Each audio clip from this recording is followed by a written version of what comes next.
Hello friends, KG classes में आपका स्वागत है। आज हम आपको अलेक्जेंडर पोप के लॉन्ग आंसर के बारे में बताएंगे। Question 2, critically evaluate the poetic achievement of Pope. Answer, Pope had been told by Walsh to be a correct poet and such he became, including his very first publication. Everything he wrote in verse was invariably to use a homely but expressive phrases. Excellent as far as it went. The pastorals, the messiahs, the Windsor forest continue to give the pleasure which finished copies of verse can never fail to afford to an educated ear. Elisa to Abelard is only a feeble duplicate of Dryden. His share in Gay's face is not to be included in any summary of his serious performance. For epic poetry, he lacked the historic sense. Had he ever ventured upon an attempt in this direction, it would have been a slavish imitation of the ancient, such as they appeared to his eyes. A plan for an epic on Brutus, the mythical grandson of Annus, was found among his papers after his death. There remains didactic poetry in both its direct and indirect form. The poetry which has for its expresses object the inculcation of principles and which must be primarily judged according to its success in teaching the lesson which it intended to convey. The essay on criticism is a series of detached percepts, not the development of a complete system. Apart from its marvelous finish as a juvenile effort, it succeeded in enforcing many truths in a form which the incisiveness has rarely been surpassed. For the development of a philosophical system such as that propounded in the essay on man, Pope was imperfectly qualified, because in Lessing's simple words he was no philosopher, but here again he succeeded by his mastery of form in impressing upon the mind many of the precepts incidental to his system, and produces a string of poetic proverbs which will serve for many a future text. Pope's satirical poetry is also didactic in its aim. It has a positive purpose. It contrasts excellence and virtue with dullness and vice, and its examples are illustrations of its precepts. Here, Pope is master. His ability in representing types of character is unsurpassed. Personal spleen may have generally suggested their selection, but this fact fails to interfere with the triumphant success of the result. The man and woman of his satires and epistles, his Atticus and Atossa and Sappho and Sporus, are real types, whether they be more or less faithful portraits of Addison and the old Duchess of Lady Mary and Lord Hervey. His dunces are the dunces of all times. His orator Henley, the mob orator, and his awful Aristarchus, the dawn of all epochs. Thoughts there may have been some merit in Theobald, some use even in Henley, and though in Bentley there was undoubted greatness, but in Pope's hands individuals become types, and his creative power in this respect surpasses that of the Roman satirist and leaves Dryden himself behind. Pope's fame as a translator was ranked by Addison on a level with that of Dryden, but even Addison can in this case be hardly admitted as a competent judge if the art of translation consists not in carrying into an author the characteristics of the translator and his age, but in reproduction of all events of the leading characteristics of that author himself. Pope's Homer must be accounted a failure. It is a noble achievement as an English poem, but its resembles those efforts in landscape gardening which require to be surveyed from particular point of view. Unless their artificiality is to be betray itself at once, Pope has not caught. He could not catch the manner of Homer. Had he succeeded in this, he might be forgiven a thousand inaccuracies more glaring than those which he has actually committed. A scholar's hand might make Dryden's juvenile. Pope's translation need not to be revised but recast. This is not mere question of meter. Garrick Moore a big in Macbeth, but he moved the passion of his audience, hit the spirit of Shakespeare. Pope had not caught that Homeric spirit which has communicated itself to at least one later translator, even when imprisoned by his own willfulness in the machinery of a modern stanza. On his poetic form, Pope was master. He perfected an English meter, the heroic couplet, which for the purposes of didactic and satirical poetry his since remained the chosen vehicle of expression in our language. To his command over this meter he had attained rapidly, though not at once. His earlier poems are not free from false rhymes and display that free introduction of an Alexandrine line which Cole had first among English poets permitted himself, but which Pope afterwards abandoned. Whether Pope could have attained to equal mastery over other meters seems an ideal question, for none could have equally suited the peculiarity of his genius. Lady Mary was the opinion that Pope must have failed in blank verse, just as Dryden declared that Milton would have written Paradise Lost in rhymed couplet if he could. The clear conception of a thought was in each case his first step. Next came the indefatigable labor of condensing and compressing it into the form in which its expression most finished. In form it is at the same time most convenient to the memory. Thus he, as it were, engraved ideas, and his poems are full of those couplets which can clearly and without damage to themselves be taken out of their setting in versification.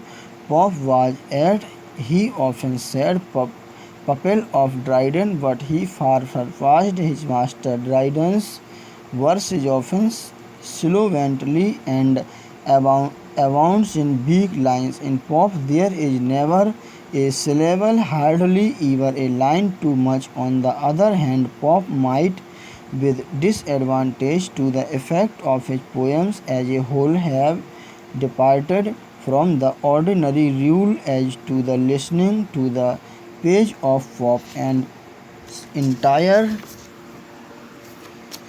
poem is apt to vary by the regularity of the cadence, resembling the march past of column after column of perfectly drilled troops. It would be difficult to point out any other defect in Pop's versification to this day, except in a few instances where the pronunciation of diphthong or except in a few instances where the pronunciation of diphthong or the accentuation of a word has changed, it remains a classical model, and Johnson was guilty of no Byronic extravagance when he told Boswell that 1,000 years may elapse before there shall appear another man with a power of versification equal to that of Pope. Such were the principal achievement of Pope during the life of devotion to literature. But English literature owes him more than these. She owes him the effect of that devotion itself. It was not only that he made war upon those who degraded an art into a trade and into the vilest of trades, the infirmity of his temper, which charity will judge with gentleness in consideration of the miserable frailty of his bodily health, led him into many self-degradation, but the master passion in his breast was not his vanity, it was his veneration for what is small and mean and noxious. He could not exterminate Grove Street, but as he lived and battled against it, it felt that it was only Grove Street, and the world around was conscious of the fact. He served literature neither for power like Swift nor like nearly all his contemporaries for place and play, not even for fame chiefly, but for her own sake and the acknowledgment due to a noble and lifelong self-devotion should not be grudged to Pope even by those who perceive his shortcoming and lament his fault. So Pope is truly a poet. If not in him, where is poetry to be found? Lowell rightly remarks, as truly as Shakespeare is the poet of man, God made him dealing with great passion and innate motive, so truly is the Pope the poet of society, the delineator of manners, the exposer of those motives which may be called acquired, those whose spring is in habit and institutions of purely worldly origin. Gossi says it is a fact that Pope has no romance, no spirituality, no mystery, and of the highest region of poetry he never had so much as dreamed of. But in the lower provinces there is perhaps no single writer who showers fine things about him with such a prodigality of wit, or dazzles us so much by the mere exercise of his intelligence. Next question. Write a note as mock heroic poem. The Rape of the Lock is correctly termed by its author a heroic comical poem and belongs distinctly to that of composition which we call Volsky. In other words, it applies a peculiar kind of treatment to a subject palpably and therefore ludicrously undeserving of it. It differs from poems which are mere parodies on other poems, in as much as it Worldsquare or mocks an entire class of poetry, and herein lies its superiority to a mere travesties such as the Batrachomaimonia. According to Walton, the true predecessor of the Rape of the Lock are in Rape of the Bucket 1612 by Alessandro Tassoni and two other similar works with while loosely Lutheran, the English poem has in common both nature of subject and method of treatment, a trivial, humorously dignified with epical importance, but while the French poem almost rises to the level of a national satire, Pope's poem is rather to adopt Rasco's expression, a social pleasantry. The mock heroic or heroic comical poem is that particular sort of poem for which the elevated queen and style is peculiarly suited, in which its affectation and insincerity are part of the humor in which the poet writes. Pope's poetic diction is seen in one of its happiest applications in the Rape of the Lock, where trivial incidents and little anxieties and interest and petty frivolities are purposely treated as matter of vast moment. When we read those lines in the Rape of the Lock, we are haunted by the memory of other opening lines built up in much the same way, and we are soon turning up our paradise lost and reading of man's first disobedience and the fruit of that forbidden tree whose mortal taste brought death into the world, and all our woe since heavenly muse, and chiefly thou, O Spirit, that dost prefer before all temples upright heart and pure, instruct, instruct me for you knowledge. So the Rape of the Lock is a mocking poem, that is, its literary affiliation are of a complicated kind. We might, for instance, say that Lycidas, a pastoral elegy, falls into a simple literary contact in it joins friends like-minded to itself, but the Rape of the Lock is a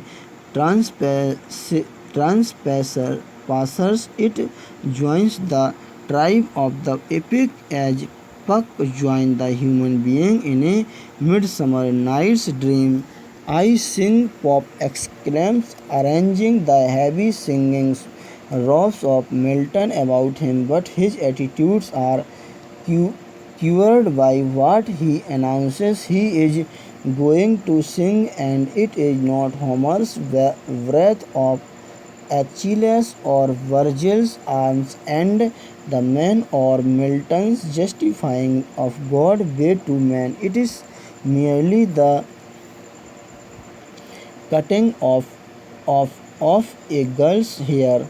The poem is therefore a civilized one for mockery, even in the simplest of its form. One child mocking another is civilized, implying a critical, and here mockery is far from being in its simplest form. Some indication of how far the poem is civilized is afforded by a comparison between its opening and the opening of Sidney Wordsworth and Gray. It seems that mockery of the epic manner is as old as epic manner itself, and when Pope undertook it, he was completing a process which in extant writing began with the Homeric battle of the frog and mice.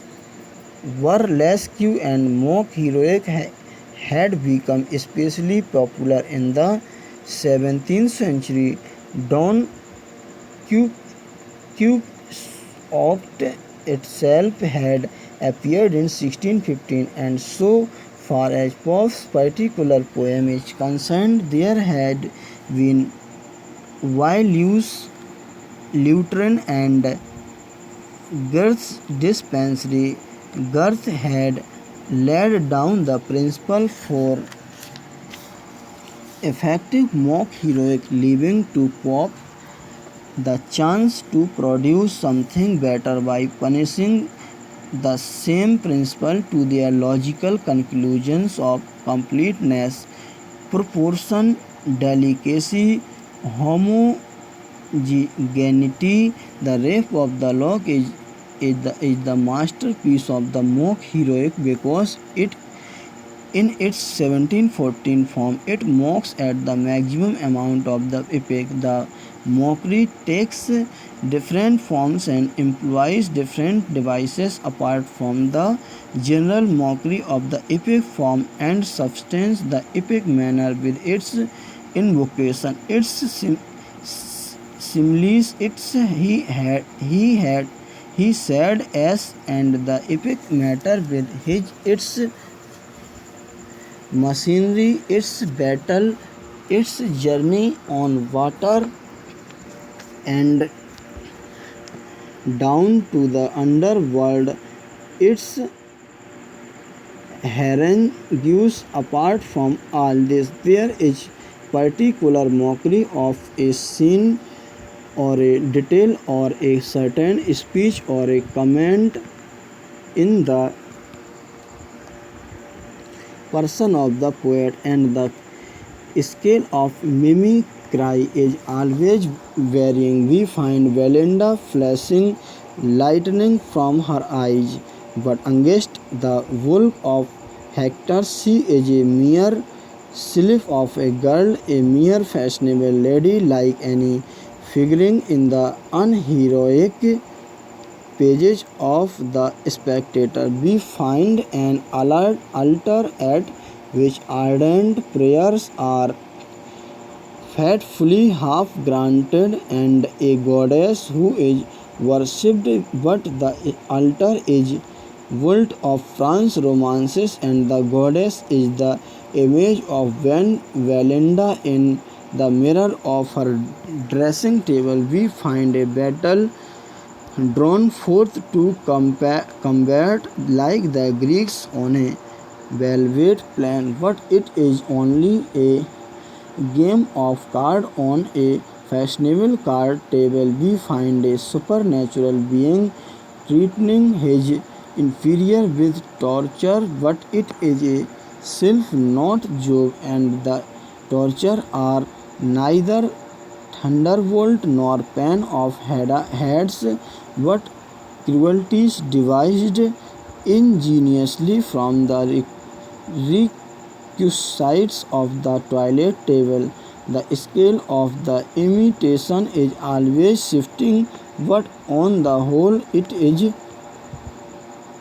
one of the diminution. The epic is a long poem. The Rape of the Lock is short. The story of the epic covers years. That the Rape of the Lock hours. The gods of the epic are stupendous creatures. Pope's sylphs are tiny. Geoffrey Tillotson. Thus we find that Pope's method of using his materials in the Rape of the Lock was absolutely mock heroic. He deliberately made use of the heroic and epic form. Pope presents the sacred and admirable on a seeming qualities with the trifling or the absurd, the ludicrous in the form of a lofty and declamatory style gives us a sort of shock, but it finally proves to be merry shock, a shock that provokes out laughter. We are amused since all ordinary standards are changed.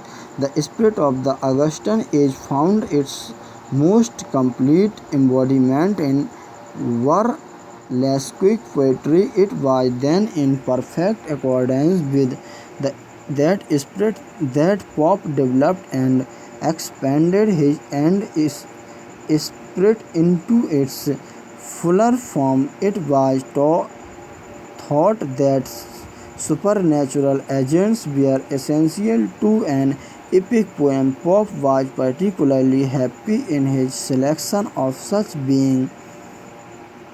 He made use with certain modification of the spiritual system of the Rosicrucian, a sect well known throughout Western Europe in the 17th century. This too he used with the characteristics of light mockery of his age. The form of the rape of the lock combines the qualities of the satire with those of the epic. Hence, this poem is the perfection of a kind of poetry called the mock heroic. This kind had developed spasmodically through the 16th and 17th centuries, and its nature had obviously been determined by what the age thought about the true epic. Pope's contemporaries read the epic as a fundamentally didactic poem which inculcated noble action, and they regarded its composition as the highest achievement of human wit. Dryden puts these points with the simplicity of accepted commonplace when he begins the preface to his translation of Virgil 1697, a heroic poem truly such in undoubtedly the greatest work which the soul of man is capable to perform. The design of it is to form the mind to heroic virtue. By example, 'tis conveyed in verse that it may delight while it instruct. The action is always one entire and great. All things must be grave, majestical, and sublime. A more elaborate statement is that of Sir Richard Blackmore.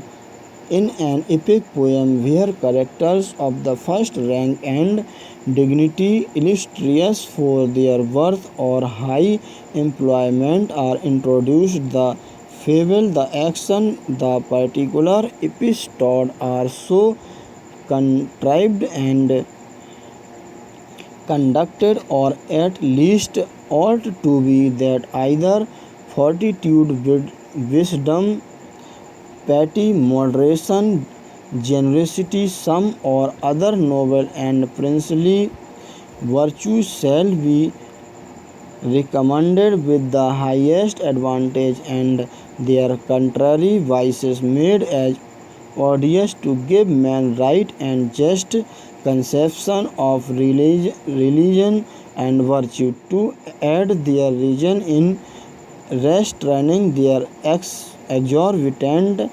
appetites and impetuous passion, and to bring their lives under the rules and guidance of true wisdom, they thereby to promote the public good of mankind, is undoubtedly the end of all poetry. Sir Richard Blackmore emphasizes that the action should be concerned with some great person about some noble and weighty affairs, making the structure of the epic much plainer. He writes, in an epic poem everything should appear great and wonderful. The thoughts cannot be too much elevated, the episode too noble, the expression too magnificent, nor the action too wonderful and surprising. If probability be preserved, no riches of fancy, no pump of eloquence can be laid out too much on such work, where the design is throughout the raise our admiration to render the action the more admirable. Homer and Virgil have introduced the gods and engaged them everywhere as pieties and though I cannot say this is essential as necessary to an epic poem, yet 'tis evident that interesting heaven and hell in the matter does mightily raise the subject and makes the action appear more wonderful. Another important general point was the strong element of patriotism which colored the 16th and 17th century view of the epic. To write an epic was to honor one's native country in several ways. First, by using the native tongue in a form sanctified by the example of Homer and Virgil, and canonized by the approval of Aristotle. Second, by emulating the achievement of the ancient, and by choosing a subject from the history of one's own nation. But the question of machinery caused most disagreement among 17th century theorists. Owing to the growth of scientific outlook, the demand for that kind of truth which can be verified by controlled experiment, the pupil regarded the ancient epics as exaggeration. As a result of this, the material and means of poetry, especially myth and metaphor, came to be regarded with grave suspicion. Bacon denounced poetry as feigned history. The age of Pope valued hygiene of conceptual purity, a close, nagged natural way of speaking, positive expression, clear sense, a native easiness, bringing all things near the mathematical planness, and preferring the language of artisan, countrymen, and merchants before that of wits and scholars. How was the would be epic to reconcile this increasingly influential realistic and scientific with the Renaissance conviction that the composition of an epic is the greatest work of the soul of man is capable to perform, and that to perform it he must use the ancient as a model era. While poets had tried to take refuge in the Christian machinery, Milton's Paradise Lost, but the idea of a religious epic became less attractive as 17th century religion gave place to 18th century deism or skepticism as the prevailing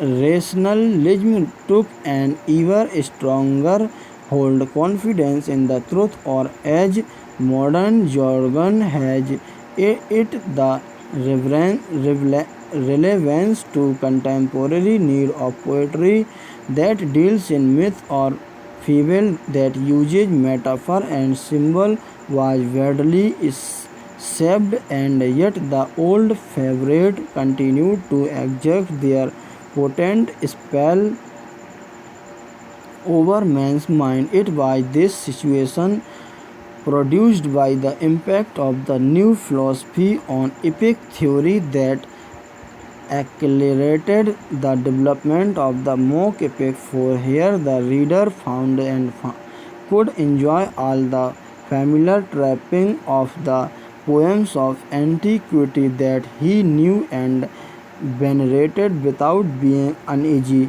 if he were a man of sense about the fable subject matter.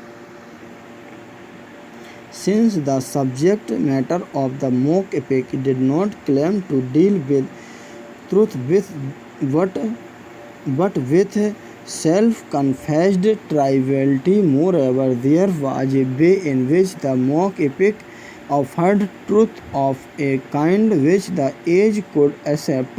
This was the truth of satirical social commentary which the man of wit and art never doubted was worthy of his attention. It was thus that the second half of the 17th century was particularly propitious to the flowering of the mock heroic form, and it became of course, the distinctive mode of expression of the early 18th century, capable of great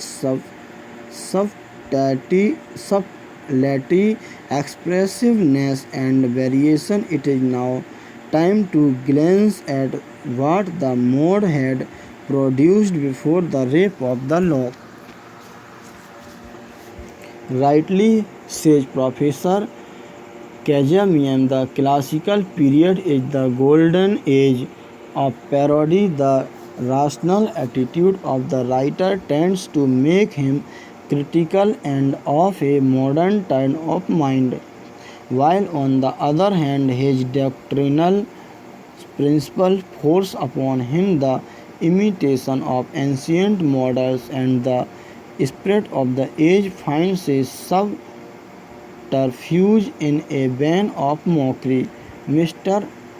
Upham observes, there is an old commonplace that it is an easy step from the sublime to the ridiculous.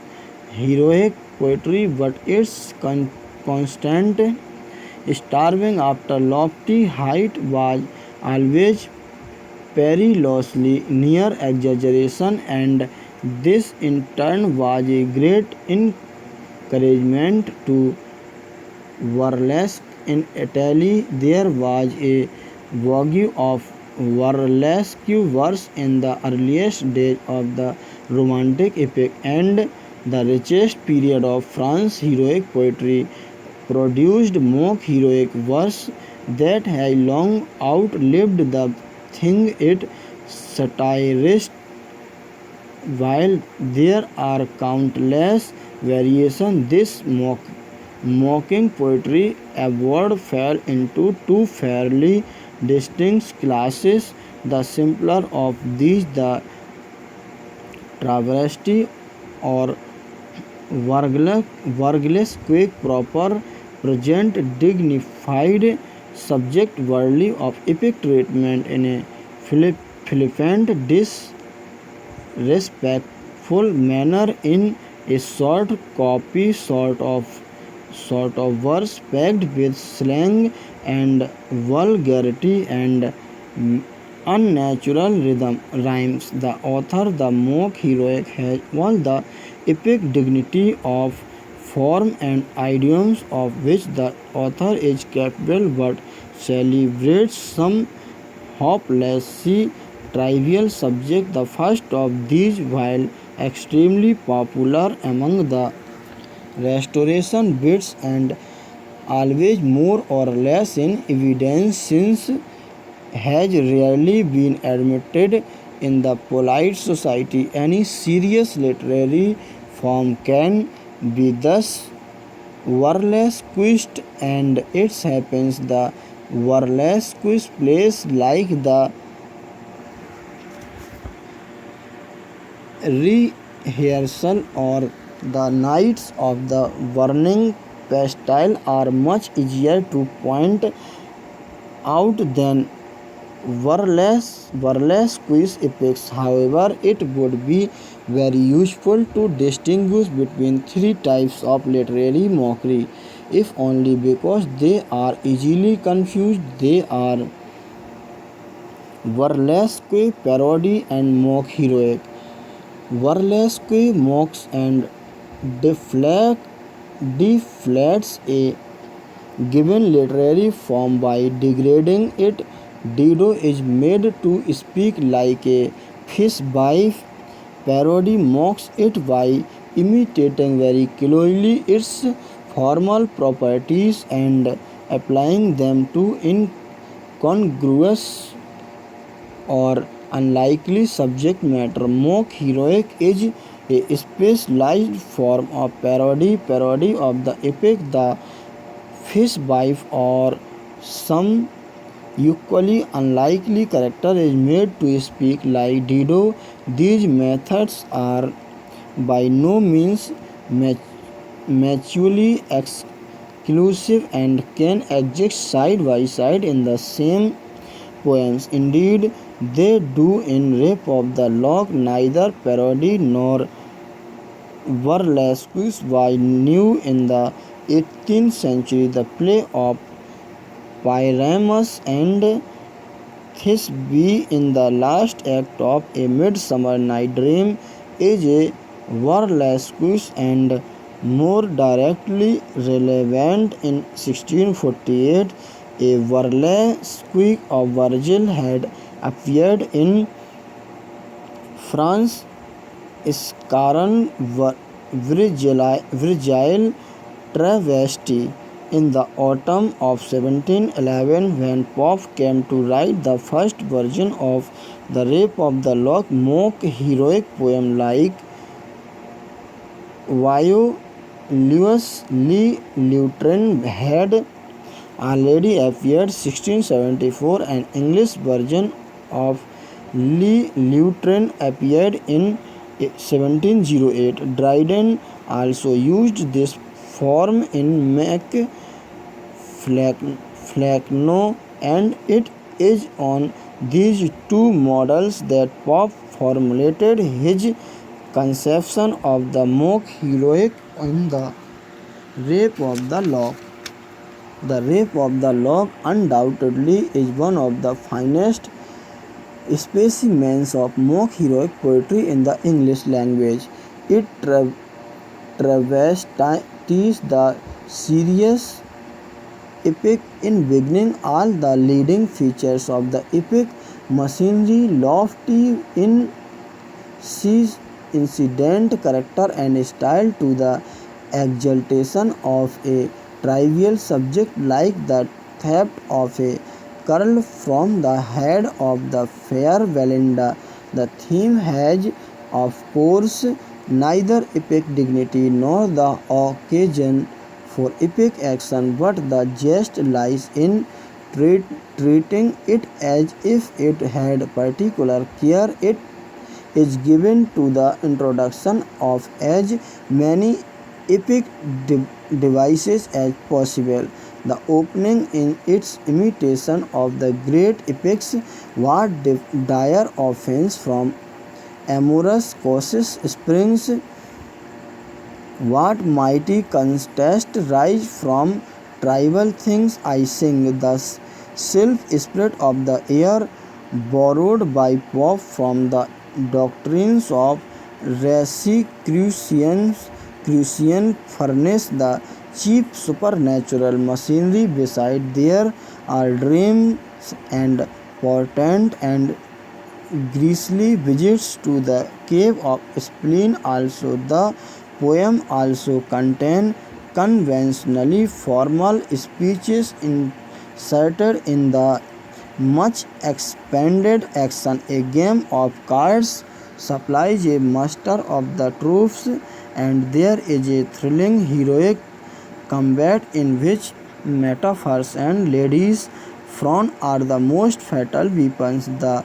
arming of the epic hero is parodied by Belinda's toilet, described pompously and at length, ending with now awful beauty puts on all its arm. In the poem, the supporters of Belinda are the Greeks, of Lord Petra are the Trojans. So when bold Homer makes the gods engage, and heavenly breast with human passion rage against Pallas, Mars, Latona, Hermes arms, and all Olympus rings with loud alarms.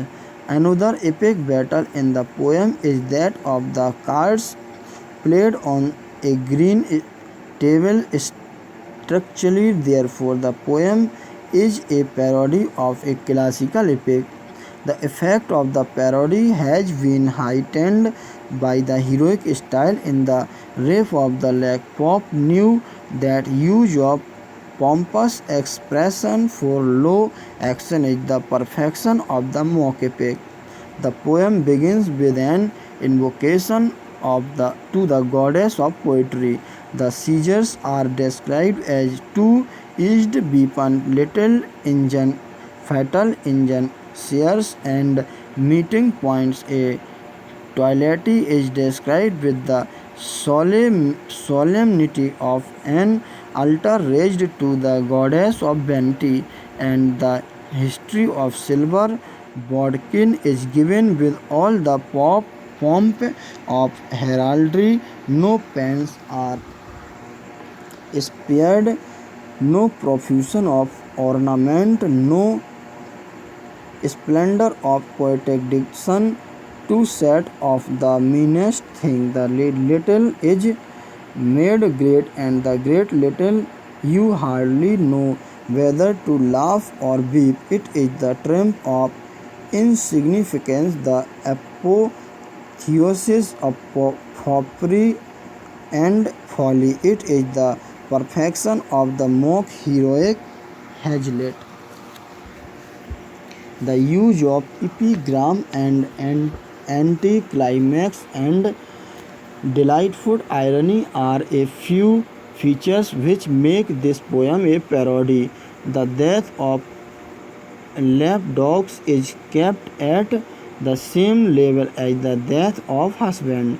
The breaking of the vow of chastity is placed on the same level as the breaking of a favorite china jar.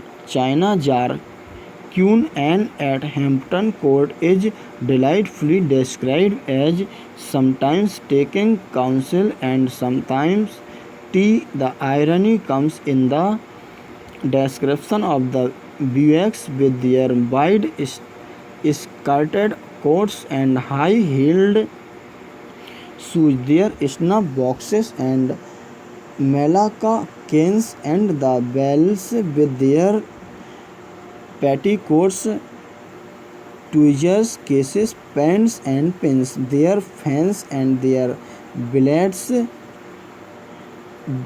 Docs. A reading of the poem recreates for us the dead age of the Augustans.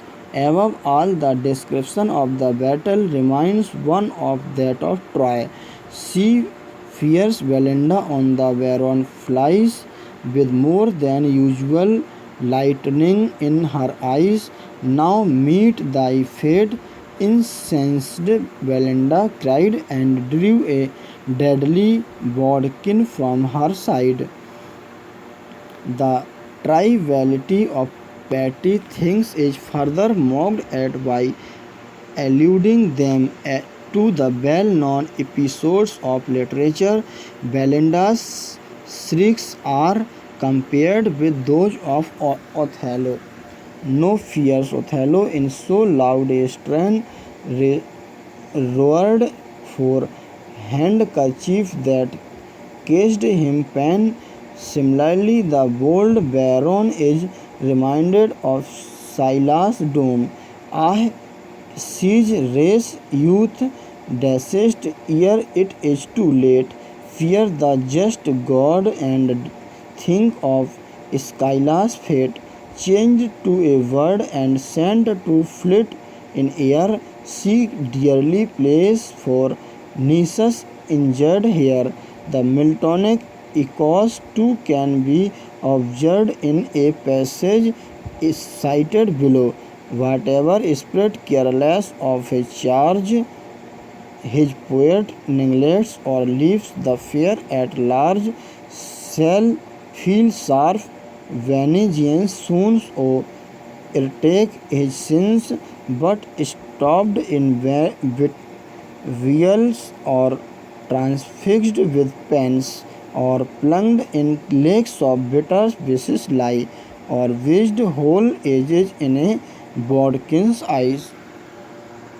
We note that the far as the formal structure of the poem is concerned, a strict parallelism with the structure of epic poetry is maintained, but Pope's greatness lies in the fusion of the low and the sublime. The more trivial the episode is, the more dignified as its style of treatment. Canto first begins in the due epic fashion of ancient and modern poets with an invocation to the epic muse and narrates a dream of ominous portent. The supernatural machinery also provides for the poem an epic touch. The first part of the canto, second lines 1 to 72, describe Belinda's journey to Hampton Court. Ariel's address to the fellow spirits recalls Saturn's speech.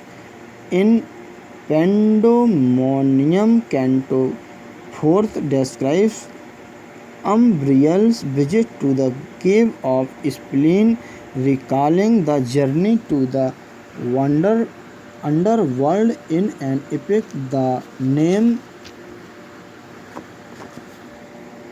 Thalestris used in the poem for Mrs. Morley is the name of the queen of the Amazon who went to meet Alexander the Great. The imagery in the lines 99 to 102 is taken from Incarceration and Torture. Belinda's speech 147 to 175, Canto 4, closely imitates laments for Patroclus in Homer's Iliad.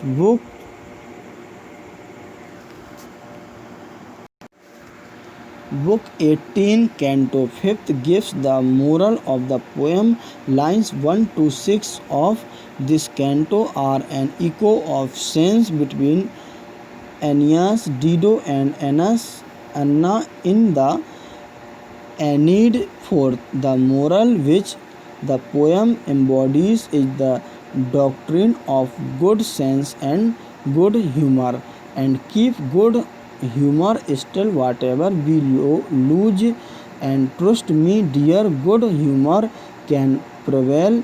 Hence, judged from both viewpoint of subject matter and style, structure and theme, the poem is a mock epic. It has all consistent elements of the epic such as invocation, supernatural machinery, epics, similes and description, long journey, visit to the underworld, battles in which supernatural agents participate and whose outcome hold in suspense, moralizing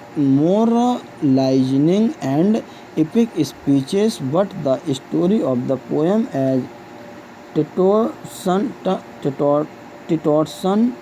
holds, is of hour, while that of epic covers years. The gods of the epic are stupendous creatures, pop sylphs, tiny